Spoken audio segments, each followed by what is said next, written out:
کار پیدا ہوتے ہیں، اور یہ بیماری ہی یہ مرض یہ ایلومینا اس معدے سے تعلق رکھتی ہے جہاں بریک ڈاؤن ہو چکا ہو۔ بواسیر کے لمبے چلنے والے زخموں میں بھی ایلومینا کام آتی ہے۔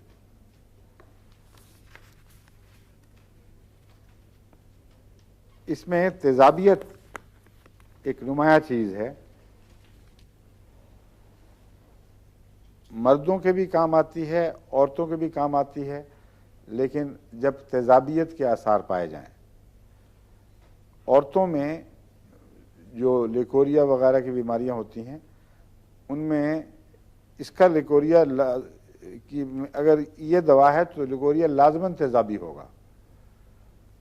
بعض دفعہ اس میں اتنی زیادہ تیزابیت پائی جاتی ہے کہ صرف لیکوریا بیماری نہیں بلکہ اور بیماریاں اس کے نتیجے میں پیدا ہو جاتی ہیں۔ اس کی ایک خصوصیت یہ ہے عورتوں کے تعلق میں کہ عام حالات میں ایسی مریضہ کو قبض نہیں ہوتی، مگر حمل ہو تو قبض ہو جاتی ہے۔ بس اگر کوئی ایسی مریضہ ہو جس کو صرف حمل کے دوران قبض ہو، وہاں یہ دوا جو ہے اس کی نشاندہی ہو جاتی ہے۔ یہ ایسے مانیٹرنگ پوائنٹس آپ کو یاد رکھنے چاہیے، کیونکہ آپ کو پھر بہت سی دوسری سردردیوں سے بچا لیتے ہیں۔ یہ ایسا ذہن میں نقش ہونا چاہیے کہ جہاں آپ نے کسی عورت نے کہا جی مجھے قبض ہے، آپ کو پوچھنا چاہیے کہ قبض دائمی ہے، ہمیشہ سے تھی یا اس پریگننسی سے اس کا تعلق ہے۔ تو اگر وہ کہے گی صرف پریگننسی کے وقت ہوتی ہے تو باقی علامتوں میں بھی ایلومینا کی نشاندہی ہو گئی، اور اکثر ایسی مریضہ ایلومینا ہی کی ہوگی۔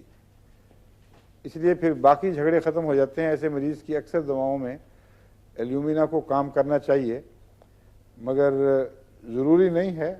پھر میں یہی بتاتا ہوں کہ یہ عام طور پر میری جو تجربے میں آئی ہوئی باتیں ہیں وہ میں بتا رہا ہوں کہ اس طریق پر میں علاج کرتا رہا ہوں، اس سے مجھے بڑا فائدہ پہنچا کہ بعض خاص علامتوں کو ایسا اس دوا سے باندھ دیا مضبوطی سے کہ جب اتفاقاً وہ علامت کہیں سامنے آئی تو وقتی مرض میں تو فائدہ ہوا ہی، مستقلاً اس مریض کی پہچان میں مجھے فائدہ ہو جاتا۔